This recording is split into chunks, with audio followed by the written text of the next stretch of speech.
mark. 15 seconds until airtime.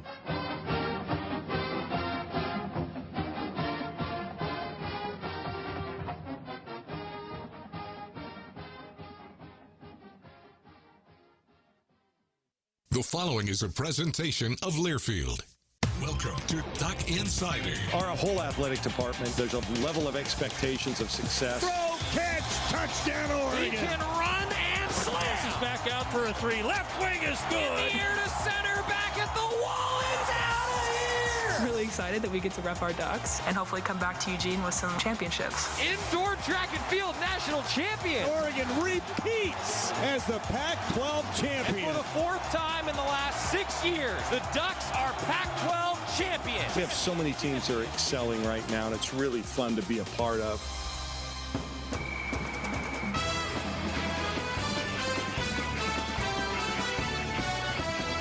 This is Duck Insider on the Oregon Sports Network from Learfield, presented by On Point Community Credit Union. Better banking, local solutions. Live from the Country Financial Studio, here's Joey Mack. Busy show today. We're going to hear from the voice of the Utes, Bill Riley, get the Utah scouting report from the side of the 4:30 kickoff when the Ducks will play on ABC in Salt Lake City. It's actually officially a 4:44 scheduled kickoff. Could be a 4:49 scheduled kickoff, depending on what ABC decides to do.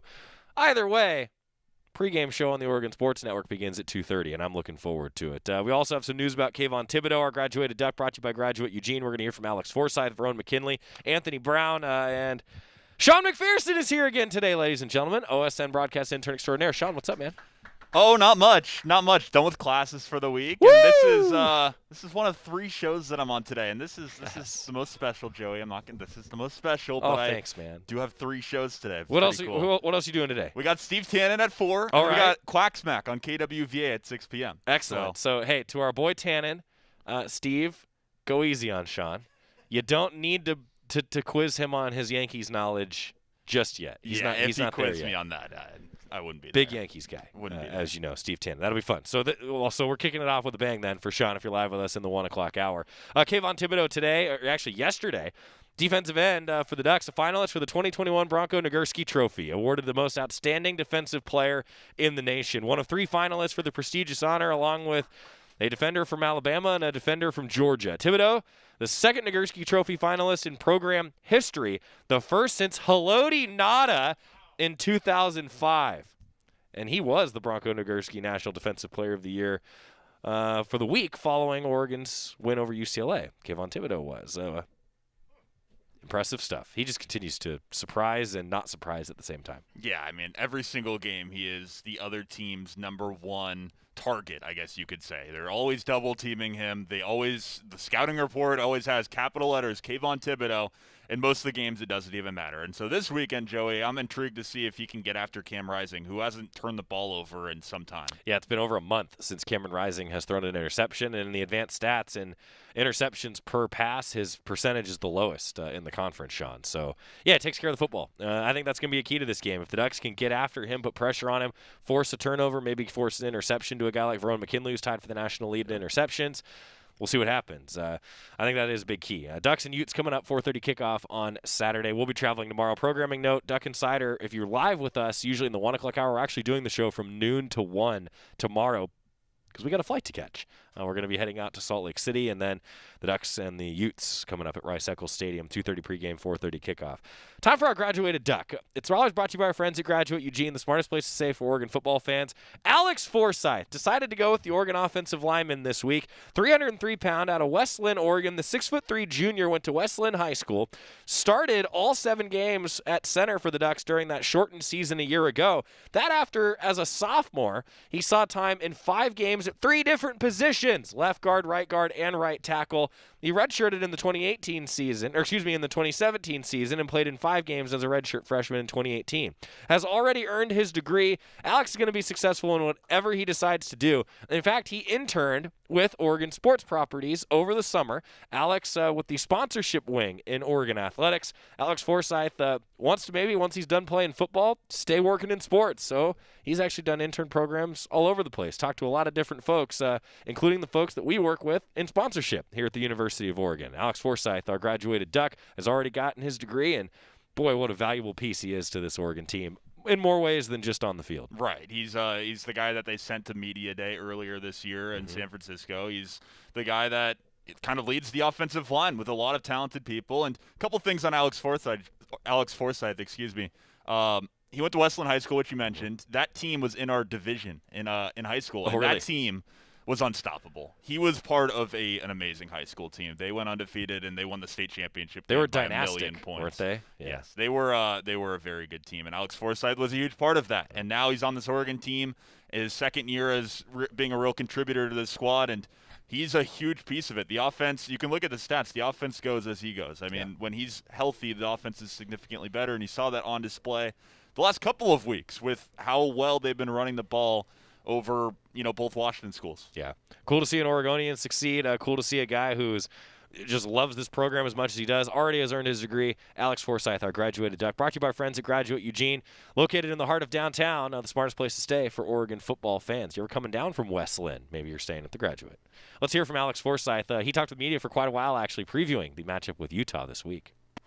Games with Utah. I know you actually haven't, I was thinking about this, haven't really played Utah, but you understand being around the 19 team and the 18 team, what it takes to beat a team like that. Yeah, I think they're a real physical bunch. The program that prides itself on a lot of things we pride ourselves on, and that's running the ball and being able to stop the run. So it's Coach Whittingham over there, he's got a great program. He's built a great culture around there, and so it's kind of like looking in the mirror for us right now.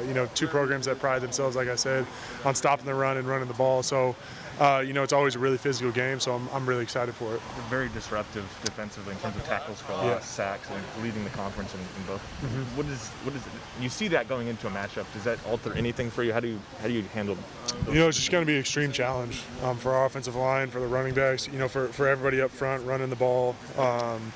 Protection. It's going to be us passing off games. Just executing our assignments to the best of our abilities. So I know the coach has got a good game plan going. So we just got to go out there and execute for us. How's your back feeling? It's feeling great. Yeah. I think the first game I was back, Washington was kind of trying to feel it out and trying to see how it was feeling, and then last game felt a lot better, and so right now I feel really good. Salah's been, again, all you guys have been key to get the results that you guys have, Alex, but Salah's been the one to take on a lot of the better edge rushers throughout the course of games. Took on Cam Good, took on Stone a lot last week. Will probably draw Tafu a good amount this week, him and TJ. How key is what Salah's done over the last month in particular to the results that you guys have had? He's been huge. The edge guys that we played, we got a lot of good edge rushers, a lot of good interior guys, just a really underrated an underrated part of the Pac-12 is, the O-line and D-line, and especially I think the edge rushers that we've gone against. Salah's done all the tackles have done a great job of, kind of neutralizing them, and that really allows us to, open up the game plan and, run the ball better, give the quarterback more time so we can run deeper route. All that stuff kind of opens up. But he's done a fantastic job. When you guys are looking at them from a running game standpoint, what are the games that are most relevant to you? Is it Oregon State and UCLA and Arizona State, who had quite a bit of success on the ground and stylistically? Because, you're not a run and shoot and you're not an air raid, so I don't think that USC or Wazoo are the more relevant games. Yeah, I don't really watch that film a whole lot in terms of, because we don't really do a lot of that, unless I'm looking for third down scenarios, what they're kind of running. I've been watching a lot of UCLA, Oregon State, Arizona State, a lot of those games where we run somewhat similar. There's some similarities at least there. I think we're kind of unique. I think the whole Pac-12 has a bunch of unique offenses. Oregon State runs the ball as well as anybody, so it's good to watch their film, especially when you're playing teams. So just been kind of studying those games, studying how the defense is going to line up against those. The defense has talked about how they've gelled because they've gotten more consistent just in the personnel's played together. You guys are playing your best football now, but it's kind of hard to argue that considering how many guys are in and out of the lineup. Yeah. From a cohesive perspective, how do you account for 3 straight 250-yard rushing games, 300-yard games, protecting the quarterback with all that going on? Yeah, it's been tough this year. It's, I went out and then now Ryan, it's been tough. You kind of had to juggle guys around a little bit, trying to figure out the lineup, but I think for us, there's kind of I don't want to say there's benefits to that, but it kind of forces guys, okay, I have to step up my game that much more because I gotta make up for this guy not being here, if that makes sense. So I think for us, that's been the biggest thing, is like it's made us more cohesive, because it's like, okay, we're down a guy, we're not gonna have as much depth. We really got to come together and kind of execute this whole time. So I think for us, that's been huge. You've seen a consistent 7, 8, 9 kind of guys rotating in. There are guys we haven't seen that you're seeing progress, like guys that are not maybe on game days aren't showing it, but throughout the week, maybe with the scout team, that you're seeing make progress as well. Yeah. I mean, out of the guys that that haven't rotated in a whole lot, Jalen Jeffers has done a great job. He's always a guy that when his time comes, he's gonna take it and not look back. He's been doing a great job, and he's a guy that you've really seen progress. Another guy, I think Kai Arneson, they kind of tried him at center, and he's been doing a great job. I've been working with him, just from snapping the ball all the way through, what the steps are on inside zone or wide zone, or in this pass play we're doing this. So I think for him, he's really improved a lot. Obviously Jackson has rotated in. He's doing a great job. So I think those are the guys that just come to mind right away. AB's a guy who seems to look for contact in the running game. He just said he doesn't like sliding. Yeah, he doesn't. As a guy who's blocking for him, I mean, what's your reaction when you see him putting his body on the line as often as he is for you guys? I think it's cool in the moment, but when we come back on Sunday, I always looking at him, you got to start sliding, dude, because it's scary. I kind of hold my breath every time I see him. No, but he's a big quarterback. He loves to run the ball, and he also, I don't know if you guys saw, but one of our last touchdowns, he was out there lead blocking. So he's a very unselfish player in terms of if he's not running the ball, he's going to start blocking. So I think he's just a physical dude, and he loves the physicality of the game. I think he's probably an O-lineman at heart. Maybe in another life he was an O-lineman. No, but I wish he would slide more, but he loves the physicality, and I love that part. So. How much does that play into the way he commands respect, how you guys look at how he asserts himself as a leader, things like that? Yeah, I think for us, he's always been a great leader, but the fact that you got to be willing to put your body on the line for your brother next to you. So I think especially with that, he knows we'll do anything for him, and I know he'll do anything for us. So I think that aspect, I think that's a good point, because I know he's going to put his body on the line for the team. So, and we'll do the same for him. Yeah, thank you. Sorry if you've been asked this before, but you guys are traveling to altitude this weekend. You can prepare for crowd noise for weather, but it's hard to prepare for altitude. Is that something you've been focused on this week? No, I think it's kind of something that I don't know how to simulate altitude, so we can't really prepare. I mean, it's just going to be, I can't change it, so it's just going to be, it is what it is for us. We practicing the mow today, but they open up all the doors and turn on the fan, so it was pretty much the same conditions we'll be playing in. It was about 44 degrees in there, so I think for us it's just going out there and trying not to worry about whatever the external factors are, and just kind of focus on what we got. Several coaches about this, Alex, but it came up for you guys in particular last week. So as the center, it's the most important for you. Disconcerting signals and defensive delay has become a growing issue. And on that play where it went uncalled, but you got 12 yards anyway. Yeah, we did. So how, as a center, how important an issue is this? How big an issue is this in the course of games? Not with any one opponent. This has happened all season. Yeah. It's happened for years. No, it has. I think it is a big issue, and they need to address it. And not to name any opponents, but the opponent we played last week definitely had a read on our cadence. And first play, they kind of got away with it. I told the ref, I said, hey, just watch out for this, because they're kind of mimicking. And then on the one play you're talking about, they did a full clap, and I was like, I snapped the ball and kind of. Nobody was really moving, and Ivy's like, go! And so I just started going. I was like, dude, I heard it clap. And he's like, well, I didn't clap. I was like, okay, well, then it was him. And I knew the guy who was clapping. So we told the refs, and he looked out for it. Then they started calling it, and then it slowly became better and better as the game went on. A lot of teams are doing the move stuff now where they stem the front, and when you hear move or go or shift, whatever it is, they can sneak in some other words to kind of mimic the cadence. So, it kind of is what it is right now. I really hope that they kind of do look at it in the off season and try to stay on it more, because it shouldn't take halfway into the game to start calling that for a penalty. So that's just my 2 cents about it. What's the reaction when you, even in real time, forget about tape, but when you do look back at tape and see that, like, your left guard doesn't move. Yeah. It's not knocking George. No. The fact that you got 12 yards, despite the fact that no one knew, neither line of scrimmage actually really knew what was going on. Yeah. I mean, it was definitely kind of frustrating to look back at the film and say, okay, well, I mean, we got 12 yards, so I'd consider ourselves pretty lucky for not having half the line move. It could have been a lot worse, but it was kind of frustrating because that was something that I had warned the refs about and stuff, and they did a good job about it. After that, I told them exactly what to look for, what was happening. They did a good job of that. After that, it's kind of hard. They got a lot of stuff to look for, so it is kind of hard. But it was good. Second half, they really cracked down on it and called both teams for it. So. That's Alex Forsyth. I thought that was really interesting hearing him talk about, the interaction that they have with officials during a game, Sean. I mean, there's a lot that goes on within the game that I don't even see on the sideline a lot of the time. That was one of them. Right. Those defensive delay of games have been an interesting. Yeah, it's kind of weird. Interesting storyline the past couple of games. Weird. Yeah, weird. That's a good way to put it. Yeah. Yesterday, I sat down with the voice of the Utes, Bill Riley, and we've got that for you coming up next, Sean. And that's what's coming up next on the Oregon Sports Network from Learfield. Dear Exit Strategy. No matter which Toyota you choose, there's an exit from the ordinary to match. See you soon, Toyota.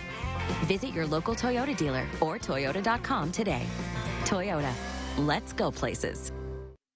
From the weight room to the classroom, on the field and off it, On Point proudly supports University of Oregon athletics because student athletes do so much more than bring us pride on game day. They bring our entire community together in Eugene and all across Oregon. So whether you're watching the game in the stadium, at home, or at your favorite local business, their success makes all of us stronger. On Point Community Credit Union. Join in. OnPointCU.com. Federally insured by NCUA. Equal housing opportunity. Dear Exit Strategy. No matter which Toyota you choose, there's an exit from the ordinary to match. See you soon, Toyota. Visit your local Toyota dealer or Toyota.com today. Toyota, let's go places. Your daily dose of Oregon athletics. This is Duck Insider from Learfield. People do some pretty cool things in their 40s and 50s, like go back to college, learn to skateboard. Okay, maybe that one's not for everybody, but saving for retirement is. At aceyourretirement.org, you can get on track with your retirement savings no matter your age. Just have a free 3-minute chat with the friendly digital retirement coach, Avo, and receive personalized tips to help boost your savings. Start chatting with Avo today at aceyourretirement.org. A message from AARP and the Ad Council. Papa, why can't we telegraph while riding a horse? Son, there ain't no one to blame but Jeffro.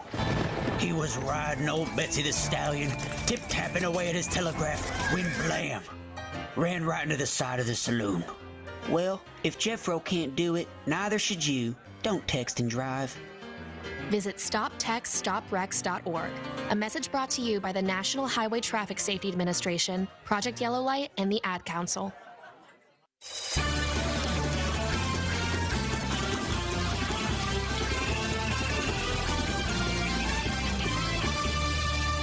Welcome back to Duck Insider, presented by On Point Community Credit Union. Joey Mack with you in the Country Financial Studio, virtually in the Country Financial Studio. On that little TV over there is Bill Riley. He's got his Utah colors. He's the voice of the Utes, among other things.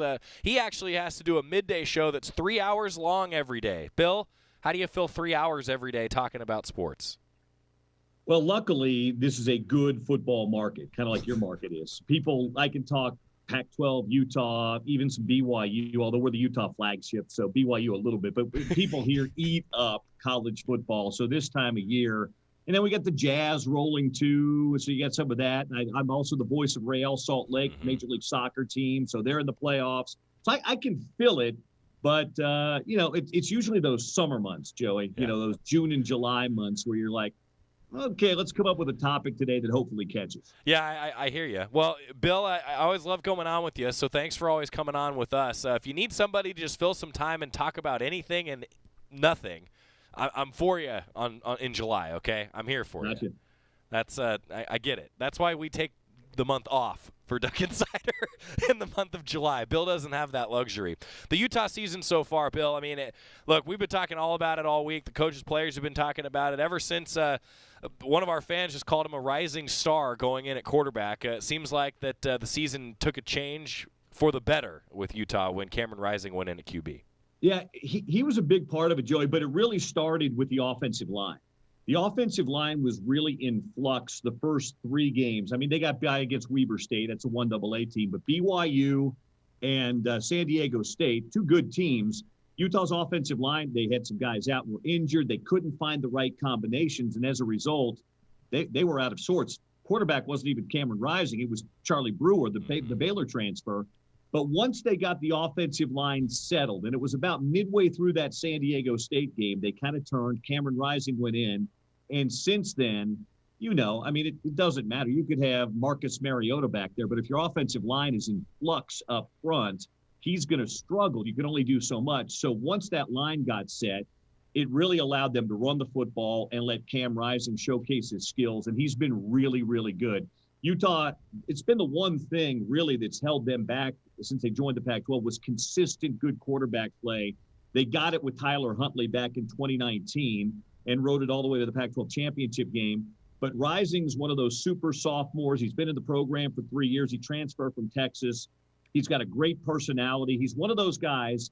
Every team's got 2 or 3 of these guys that they can walk in any position group room, and the guys just love him. He's one of those guys that's a connector on the team. Teammates love him. He was voted a captain even though he didn't win the job outright this fall, and they have had a different feel about him. So I'd say offensive line first, but there's no doubt that Cameron Rising has had a big impact on this football team. What are his skills? Coach Cristobal said that he's probably an underrated athlete, an underrated runner. What can you say about what he brings to this position? Well, I joke about this oftentimes. We call guys dual threat quarterbacks sometimes that are really running quarterbacks that can kind of throw it. Yeah. And I think Cam Rising is a true dual threat quarterback. He's run for over 300 yards on the year. And remember, he didn't start the season, but he's thrown for almost 2,000 in that same point in time. He's a really good athlete. He's also a little bigger. He's 6'2", about 220 pounds. So he's not quite Anthony Brown big, but he's big. He's a very good passer, but he's got that ability to get out on the edge. So if Andy Ludwig wants to roll him and throw, he can throw on the run.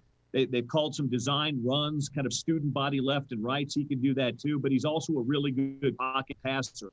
And the fact that he's been in this system, Joe, he was sitting in the booth with Andy Ludwig, watching Andy call plays back in 2019 when the Utes and the Ducks played the Pac-12 championship game throughout that year because he had just transferred in and he wasn't eligible to play yet. So they had him sitting upstairs on game day to get a feel for the offense. And so he's now really been immersed in this offense for 3 seasons, 2 as a player or 2.5 because last year was half a year and he got knocked out. But that first year he was here, he was sitting side by side with Andy Ludwig. So great football IQ, but really good athlete, too. Safe to say that's part of why he hasn't thrown an interception in over a month. He's just a smart football player, sounds like. Yeah, it is. He doesn't take a lot of chances. And the fact, too, is they've run the football really, really well. Tavion Thomas, T.J. Pledger, Mekhi Bernard. So they haven't been in a situation where he's had to force anything. He's real smart. He's safe with it. He's taken a few chances and gotten away with some chances. But, yeah, you're right. He hasn't thrown a lot of picks because they've run the ball well, and when he has thrown it, guys have been open. Bill Riley, voice of the Utes, joining us. 2 teams that like to win in the trenches, probably the 2 teams that pride themselves on physicality more than anybody else in the conference are meeting. You said the offensive line's been really good as they've settled in. Safe to say whoever wins the trenches is probably going to win this game? Well, I think so. I mean, I think that, Utah's offensive line is playing very well right now. Their defensive line is playing well, too. It's not the same defensive front that they had back in 2019. There's more younger players. This is a team that it's interesting, Joey. 60% of this team are freshmen or redshirt or super freshmen. This is still a relatively young team, but they do have some key players. Devin Lloyd's been around for a minute. Mika Tafua's been around for a minute. So they've got some key players, but that defensive front's a little bit younger than that offensive front. So while they may not have those guys like a Lecky Fotu or a John Pennicini who are now playing in the NFL, they've got guys that are pretty good, but they've got those great linebackers. We've got a Sewell like you've got a Sewell. We've got Nephi, you've got Noah. I would tell you that Devin and Nephi are a terrific combination, and the safeties have played really well too. So while the guys up front aren't eating like they used to, what they're doing is a good enough job to let the linebackers and safeties do some eating. Bill, you talked about how in the BYU and San Diego State games still dealing with some attrition on the offensive line. But what the heck happened in the loss to Oregon State? Well, they didn't struggle to score that day, Joey. They put up 34, and they got stopped at the goal. They got a little too cute at the goal line. You have Tavion Thomas, who goes 230 pounds, and he's 6'3", and you've got a good offensive line. They got a little too cute down there. They were stopped on the 1 and on the 2. So there's 2. They still scored 34 in that game. If you punch one of those 2 in, you beat the Beavs that day. But the bigger problem was defense that day. I mentioned it's a little bit younger. They were playing 9 and 10 true freshmen and redshirt freshmen that day. And the Beavers like to run the football. It doesn't take much. Just even harken back to that 2019 championship game. You take one wrong angle, and Utah took a couple on C.J. Verdell that day, and they're gone. Well, they took some bad angles on B.J. Baylor and on the quarterback. His name is now escaping me. And it cost them. And when Oregon State was able to run the football. So Utah's good, and they're pretty good against the run. But when those younger players who haven't seen a lot of action take one bad step or one bad angle, teams that run it well, like Oregon State and even Oregon, can punish them. Yeah, Chance Nolan definitely has some of that athleticism at that quarterback position. I feel like Anthony Brown does too. We're getting toward our keys to the game here, Bill. But first, I got to ask you just about Kyle Whittingham. 17 years as the head coach at Utah. Tim DeRuyter said it this week, man, they've got an identity and they just know what they're doing. How cool has that been for you to be a part of that staff continuity with Coach Whittingham and just everything that he's brought to the table for Ute fans? Well, Joey, it's so big. And by the way, just a note, if they are able to beat Oregon on Saturday night, he becomes the program's winningest coach of all time. He's tied right now with Ike Armstrong, who coached back in the 20s and 30s. But, yeah, if Kyle gets the win, he's tied right now. He'll be the winningest coach in program history. Continuity is everything, but maybe more than that. It's knowing who you are and building a good culture. He's had a good culture in place, and good cultures mean the coaches aren't always on players. The players almost run the program inside that locker room, and that's where it is here. I think Mario's probably done some of that same stuff in a short time up there, but knowing what your identity is and not getting away from it is big. And in a day and age where everybody likes to spread the field with 4 and 5 wide receivers, at some point in time, you're going to have to be able to run the football and be physical. And Utah can do it. Oregon can do it. Stanford used to be able to do it, and that's when they were having some success 5 and 10 years ago. But that never fails. Look at Ohio State. You saw them earlier this year. Look at Alabama. Those teams are known for throwing, but what do they do at the heart of their offense? They run the football. They're physical up front. I think that's why Utah and Oregon have played so often in recent years. Utah's going for 3 of the last 4. I think Oregon's going for 3 of the last 4 Pac-12 championship games. It's because they know who they are and what their identity is. And, yeah, staff continuity certainly helps there too. But when the head man's in place and there's a good culture there too, that makes all the difference. Voice of the Utes, Bill Riley joining us. What's the atmosphere going to be like on Saturday? It'll be great. Since the last time you were at Rice-Eccles, they closed in the south end zone. And so they've added an additional 6,000 seats, some of it premium, some not. But it's markedly louder now because there's nowhere for that noise to escape on the south end zone. So it's going to be, dare I say, very Autzen-like. Not quite as many people in there, but it's going to be really loud. Now, you guys played at the Horseshoe earlier this year. That's 99,000 people. So I don't think that Oregon's going to be intimidated by the atmosphere. But noise is a factor. Let's make no mistake about it. You can prepare all week long for it. But that may cause a false start at some point in time. That may cause a delay of game at some point in time. It will be loud. And I always say this. I don't know if you feel the same way. I like a day game because I don't always like working till 2 in the morning. But night games always feel like they've got a little more juice to them, don't they? When you play that game in the evening, sometimes it feels like it's got a little more juice behind it. Yeah, in the words of Mike Jorgensen, when I always describe our student section, he says, I always make the joke that, yeah, there's a buzz around here, and then Jorgie goes, yeah, that's because they're buzzed. That's sometimes what it takes. And you are in Oregon too. That's right. That buzz can take many forms in that student section in Oregon. At Utah, it's probably a caffeine, Coke or Pepsi buzz. Up there, it's probably a little bit different. Oh, that's right. Bill Riley, voice of Utah. What should I pack in my suitcase? What are we talking about here? Do I need like 5 layers? Oh, no. It's good. It's actually going to be great. It's not going to be like. Are you dry from last week yet? No. But thank you for asking. Yeah, I watched that game. You had to have been soaked on the sidelines. No, it's going to be great. The sweatshirt should be terrific. It's going to be temperatures at game time should be right about 48, 49 degrees. It'll drop into the lower 40s, but it should be a great night for football. Clear skies. That's awesome. All right, the obvious question then. Let's leave it at this. Keys to the game. Utah wins if what happens. Ducks win if what happens. Well, obviously the turnover thing is always big. You can't do that. To me, Utah's got to get Oregon in 3rd and longs, and that means being good against the run on 1st and 2nd down.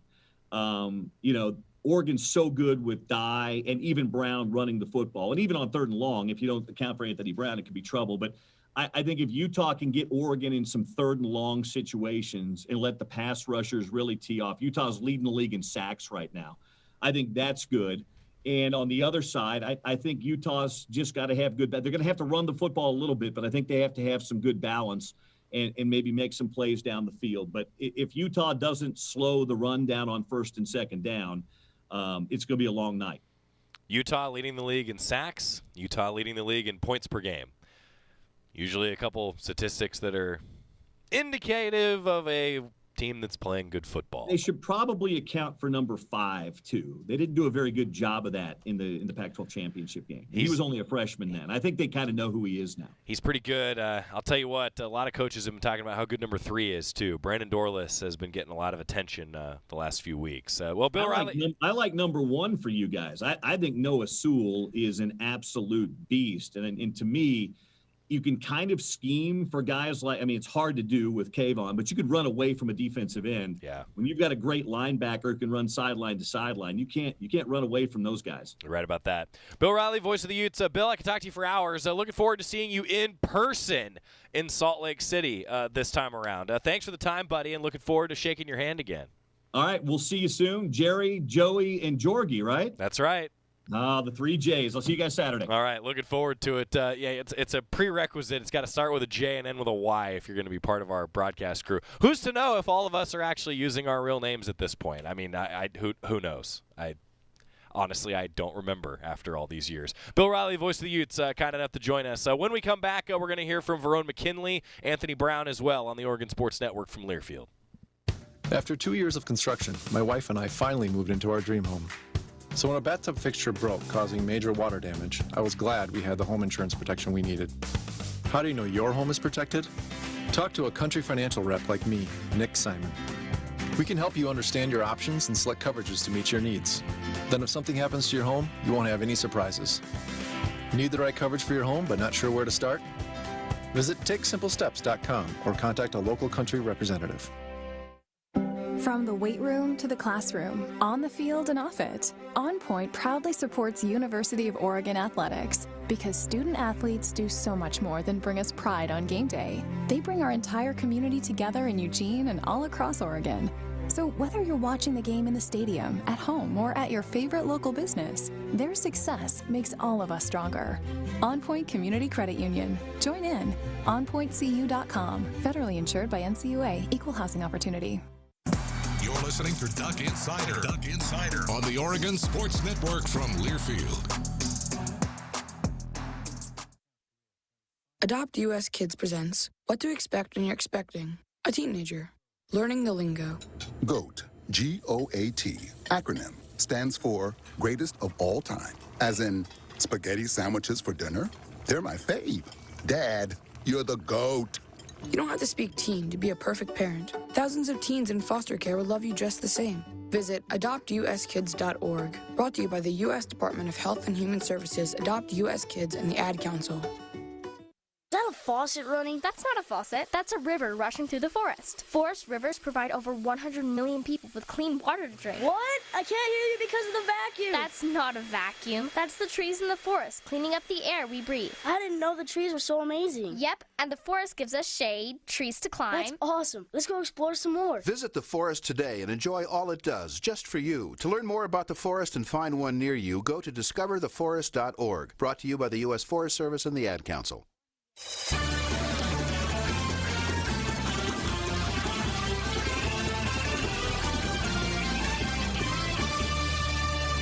Back inside the Country Financial Studio, you're listening to Duck Insider, brought to you by On Point Community Credit Union. Anthony Brown, Oregon's quarterback, he faces a tough test this weekend going against a Utah defense that is first in the Pac-12 in sacks and tackles for loss. He caught up the media yesterday. Let's go ahead and hear from Anthony Brown. I guess in particular, what have you thought of Devin Lloyd and Sewell at linebacker? Those two at linebacker, they're really, really good players. But overall, as a defense, they're very active, very disciplined.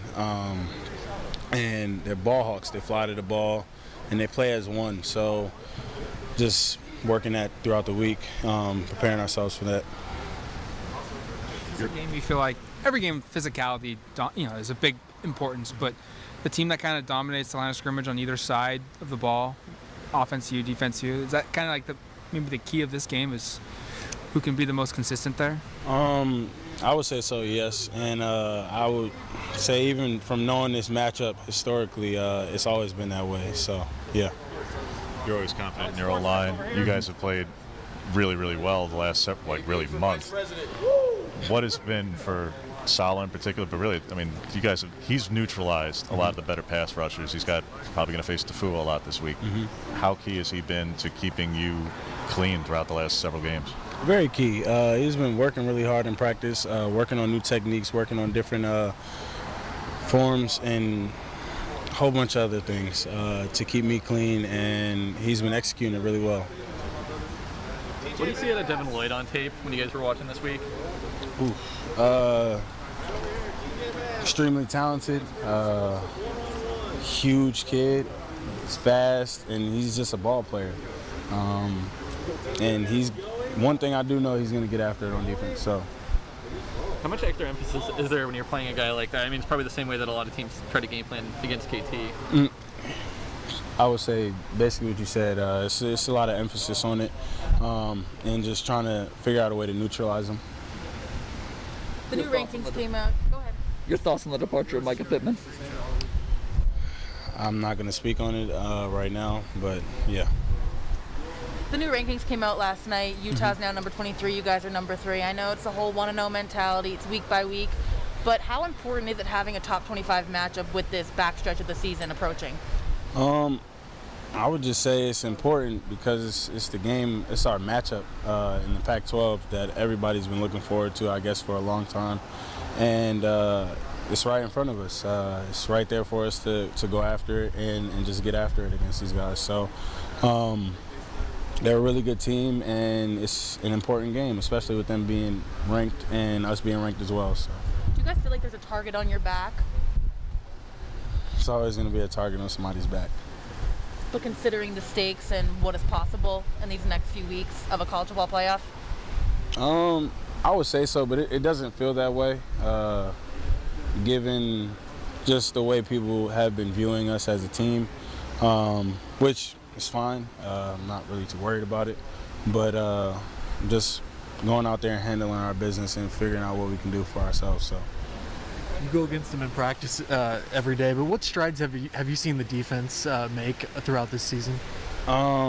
They communicate really, really well. That's been a huge thing, especially in practice. They've been playing very instinctive and just understanding the situations, and their situational awareness has increased tremendously. And they've been getting great at it. So. After 3 or 4 weeks, you've been really effective in the run game. Do you feel like that added wrinkle to the offense has maybe opened things up even more for Dye and Cardwell to run because so much attention has to be on you as a runner as well? I would say so. Now it's one more person to worry about, so obviously you can't just have 2 people worrying about a running back and just leaving the quarterback alone. So I would say just being a part of the run game and affecting the defense as much as I can is good for us. When you carry the ball 17 times, how much more do you feel that on Sunday than you do in a week when you're dropping back more? Do you? Kind of, not really. We work out a lot, so I prepare my body for this, and it doesn't really affect me as much. Is that? I mean, it seems like you carrying the ball so much is a somewhat recent development. Is that something that you planned on doing all year long, and now your body's just ready whenever you have to do it? It's not something I planned on, but it just happened to happen, and I've just been ready for it. Do you enjoy running over people? Seems like you kind of seek out kind of that style that. It's not that I enjoy running over people. I just rather not get hit in the head while I'm trying to slide and falling asleep on the field. So, yeah.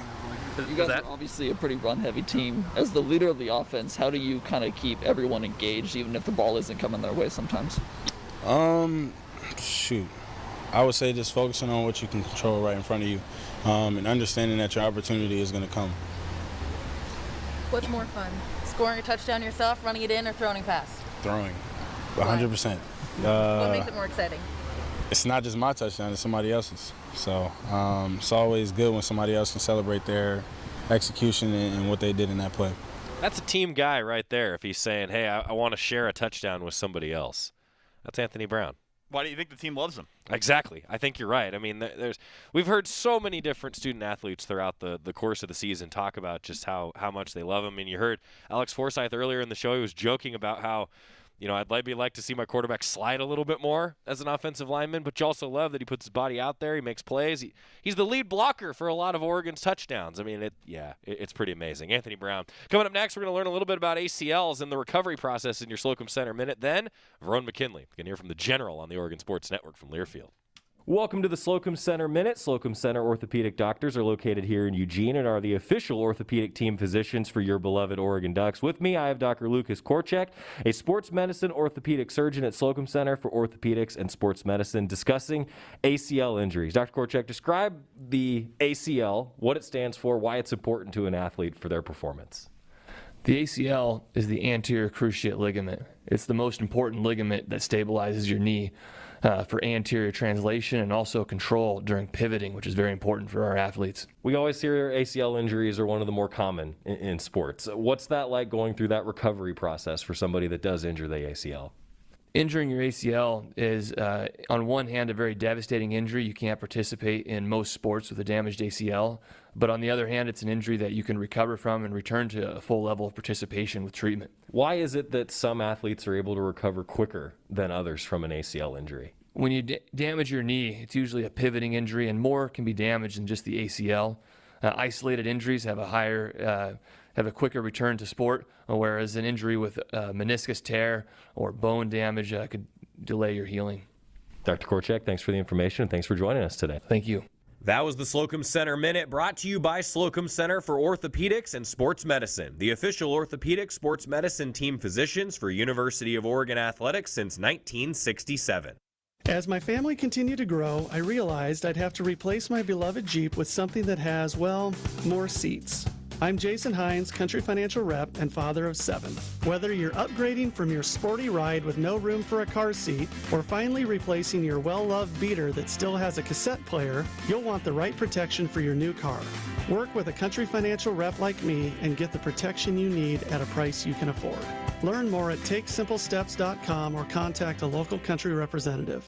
Dear past, present, and future football watchers, football is back! So consider this your official excuse for always putting football watching first, courtesy of Pepsi. That haircut appointment? Seeing the in-laws for the first time in ages. It's been so long. Nope, sorry, Susan, not if it's on Sunday. Long story short, after the year we've all had, we think you could use a little football watching. So crack open a Pepsi and cheer your football watching face off. With love, Pepsi. Made for football watching.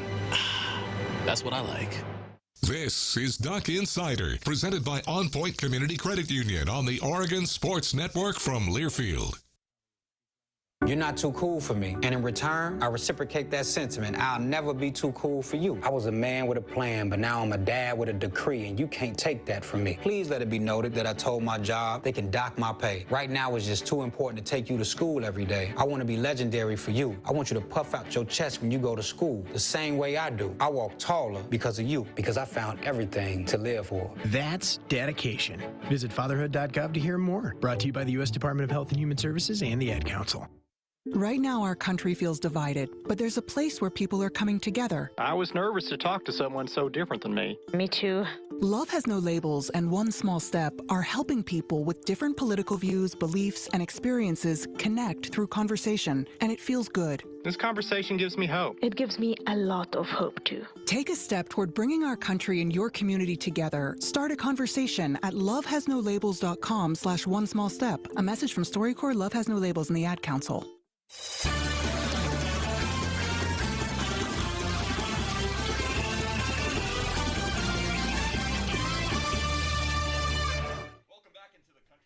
Studio, Sean McPherson and Joey Mack here. We are back on Duck Insider, presented by On Point Community Credit Union. It's time to listen to the General, one of the best players with the media, bar none. Let's go ahead and listen to what Verone McKinley, your nation's leader in interceptions, had to say Tuesday with the media. Yeah, I want to ask you just about what you've learned from Javon Holland. I know you keep up with the NFL and see what he's doing there. Just talk about what you think about him and what you learned from him while he was here at Oregon. What I think about him, that's my guy. Like, that's since I got recruited here, we had always been in contact, and that's kind of why our relationship was so strong here. And we were inseparable. We had the YouTube channel. We talk every day still to this day. And then one thing is, our dads are both coaches, so it was just easier for us. We understood the game mentally, and then just the physical side, always going over techniques or what we've seen from the quarterback, tight end, stances, alignments, all of that. So always bouncing ideas off each other, always trying to get better. And it was funny because I guess I talked to him before his game, of course, and after his game, I was like, I'm going to have to go one-up you. And so that's so it. How often do you keep in contact with him on a week-to-week basis? Every day. We talk every day still. So. You made a point of shouting out Popo and Brandon on Twitter this morning. What have they done that led you to do that? They're just guys who they may not make the tackle, but triple team. I saw Popo was getting triple teamed. Doyles gets a one-on-one. KT gets a one-on-one. We've seen Doyles get triple teamed. Then Popo gets the tackle. So two guys who, Five gets a lot of the attention because, he's a monster. But it was like two guys who have it all. They do everything. They have the pass rush. They have the ability to get off blocks. And they've just done a great job and create havoc for us, especially in the back end as well, with getting their hands on balls and things like that. Is that something you're able to appreciate in game, or does it really have to be kind of more when you're watching film after the fact? It's a little bit of both. You know when the quarterback's running around, guys up front are eating and doing a good job. And so that's why I'm always big on them and making sure the D-line gets some love because it's not just secondary. What kind of Utah team were you expecting on Saturday? One that's ready to play, a physical, good quarterback, good tight ends, Britton Covey, really good receiver who's been there for a while. So they're going to be locked and loaded. I'm sure the crowd's going to be into it. It'll be a good atmosphere. So they'll be ready to play for sure. Cam Rising's effective in the air and on the run. How do you prepare for a quarterback like that? Is it just you watch the scheme and see what they're going to do, or do you anticipate it? It's a little bit of both. For me in the back end, it's always tracking him no matter where he is, especially he gets out the pocket. And then from the D-line perspective, you want to kind of close the pocket so he sits more in the middle. He's not able to escape, make the run lanes tight, and that's pretty much how you kind of contain him. Now, when he took over as QB1, Utah's obviously had much better success with him on their record. Do you guys even watch any of that game tape from that first 4 games of the year before he was QB1? No, we've seen a little bit, but we kind of, you want to see the games that have happened most recently. He's done a good job. He really has taken over that team, and they really believe in him and trust him. You can tell he's the one that gets them going and keeps them rolling, so he's going to be a big impact this next game. These two teams, you and Utah, are very similar and dominate the line of scrimmage, power run games. It seems like it's strength on strength type of deal of this week.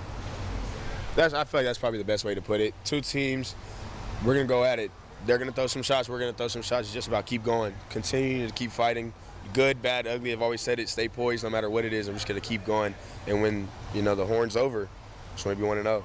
Your defense really seems like it's turned the corner the last few weeks. Just talk about what the difference has been recently and the ceiling potentially for this defense. I would say we've gotten some guys back. That's been big, just getting guys back. And then the mental side, everybody's understanding this defense. System's still it was still a little bit new. So, get into games, get into the flow of it. Guys get hurt, new guys coming in. So it's never really just set in stone. Now we have all those guys back.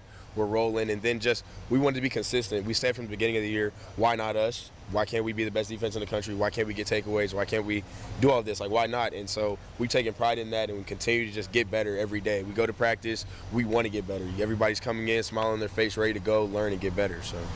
How much do you think that affected things? I mean, trying to get used to a new scheme, and you guys just lost so many guys early on. Was that maybe more difficult to overcome than some people realize? I would say the injuries were a little big, just because you had guys going down left and right, and when you see it, it's almost discouraging. But you realize you got to keep going, and we got to get young guys ready to go. So now that we have depth, guys came back, we have young guys that are ready to go as well. So if somebody needs a breather, boom, we can throw a young guy in, he's ready to go. So I think that's helped us, and then we've just continued to understand football. Our coaches have done a great job of just understanding concepts, leverages, how the defense works, and how to play good team defense, which has allowed us to play these past few games really good at all three levels. And not just the D-line did well, but the secondary didn't play that well, or the linebackers did good, but the D-line was all playing in unison, and that's what's helped us. There's so many young guys who, Boss, Keith Brown come to mind, who probably wouldn't have gotten much of a shot this season if those injuries hadn't happened. Obviously, injuries are never a good thing, but do you think it's helpful for the depth, obviously, to have some of those guys get thrown into the fire like they did? Definitely. Football is a developmental sport, so for them to be in Ohio State, first game they really played, and they're playing on one of the biggest stages out there, it helps them out. So I think that's helped them continue to progress, and it'll just help them in the long run as well. How important has Jordan Happel been to this team? Because he didn't play much earlier on in the year. Now he's starting and playing and making big plays, it seems like, almost every game. Hap is another guy that's similar to me that really understands football, and he's basically like a coach on the field. So when we're able to play together, it makes things a lot easier for everybody else, because we're going to stay on top of everything. We're efficient in tackling, we're efficient in coverage, and we understand everything that's going on. So we don't need for Coach Yates to have to yell something out. We see it, address it, get it to everybody else, and we can move on. And that's what he's huge. He's a Swiss Army knife. He knows all the positions. He knows the entire defense as well. So he's been huge. The weather on Saturday looks, I guess, chilly compared to here. Going to be, I think, a low of like 35. Do you guys, I guess, alter your game plan because of the temperature? Is that something mentally you have to get over? I mean, I know the weather's the weather, but... No. I mean, it's different when it rains or it's like wet outside, but just cold, hot, that doesn't really affect us as much. So, Johnny mentioned the other day that you and him are sort of in charge of picking the uniform combinations each week. Can you take me through that process, and like how much creative freedom do you have there? So it kind of started back in the spring when we kind of get our uniforms together, what helmets we like, what uniform combinations we like, figure that out. We've had meetings with Nike, do that, and then once we get everything in, we make the final decisions, show coach, make sure he's good with it, and then me and Johnny went through and picked out just every uniform for each game, what we liked, what we thought would look good, and we wanted to keep switching it up. We knew what we had and wanted to switch it up, things that would pop, that would look better, comparing it to what another team would wear. So it's just having fun with it, something that we like to do. We always want to look good as well. You look good, you feel good, you play good. White helmets and white pants doesn't happen at home here Hasn't happened in a while. quite often. Basically, the inspiration for that was the 2014 championship. We were like, we like that uniform, so we're going to try to do it. And we did the black one earlier in the year, so we like to do it with white. So. Any other inspirations from that team? Another team kind of has a similar story to ours, so it's almost like a tribute. Are there combinations that you guys just had to leave on the cutting room floor that you wish could have seen the light of day? No. I wouldn't say that. I feel like we've done a good job. We got some heat coming this week. Are you guys usually in agreement pretty well on what you yeah. We've had some arguments before. We've had some arguments, me, Cruz, and Kenny, and Johnny, but for the most part, it's been pretty good. What if one of your teammates doesn't like it, or they tell you, I guess, they have a different style than yours? How do you take that criticism? We have that issue sometimes, and then they'll put it on and be like, oh, okay, it looks good, so. Do we get any hints for this weekend? We'll have some type of white on. That's it. You ever want to do that? Post-career, I know you want to get into commentary too, journalism, but... Open to it. Come holla at me. Multiple careers. I mean, the reason I said is because Tim Day, who played tight end here, is a big Nike guy and designing shoes and stuff like that. Is that kind of why you get involved? Is it can maybe open the door down the road? Definitely. Some testing gloves, cleats, understanding what I like, things from the past that we could bring back. And then I like shoes off the field, just style. And I have my other account where I like to put things on there. So that just goes into it as well. I'm versatile. How did it come about that you and Johnny were the two that choose? We're always in Kenny's office, just in there chilling, and we have some, swag on the field, so we're like, we can just do it. Right. Some more insight from the jerseys during the end of that interview. Cracks me up. 2 weeks in a row now. Johnny Johnson III gave the media the insight, and now the general, Verone McKinley, he gave some insight on the jerseys. So he's looking to make some big plays against Utah this weekend. Expect for him to have another big week. But we're going to step aside here on Duck Insider. When we come back, we are going to talk schedule for all-around Oregon athletics, you're listening to the Oregon Sports Network from Learfield. What's with Mountain Dew? Mountain Dew is like a zip line of incredible flavor directly into your brain. Mountain Dew is like getting punched in the mouth with pure neon refreshment that creates a neural explosion, sending flavor shards of electric brain pulses into your very core of being. Okay, maybe that's a little over the top, but you get the idea. The fact is, the mind-bending challenge of describing the taste of Mountain Dew is way harder than just experiencing it. That, of course, is easy. Just grab an ice cold Dew, crack it open, and toss them back. Mountain Dew. Do the Dew. From the weight room to the classroom, on the field and off it, On Point proudly supports University of Oregon athletics because student athletes do so much more than bring us pride on game day. They bring our entire community together in Eugene and all across Oregon. So whether you're watching the game in the stadium, at home, or at your favorite local business, their success makes all of us stronger. On Point Community Credit Union. Join in. OnPointCU.com. Federally insured by NCUA. Equal housing opportunity. More Duck Insider coming up on the Oregon Sports Network from Learfield.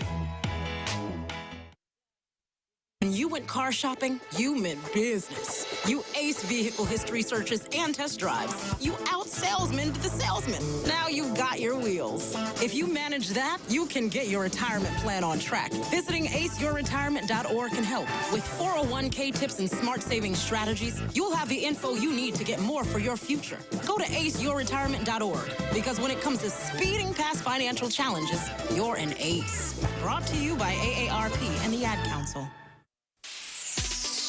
Look out, world, we're getting strong. The future's here and we belong. She can do more. Like build a rocket and watch it soar. Or clean the oceans and make the world a better place. Oh, so can you find a cure? Invent something new. There's no challenge in the world that she can't face. She can STEM. Learn more at She Can STEM. A message brought to you by the Ad Council.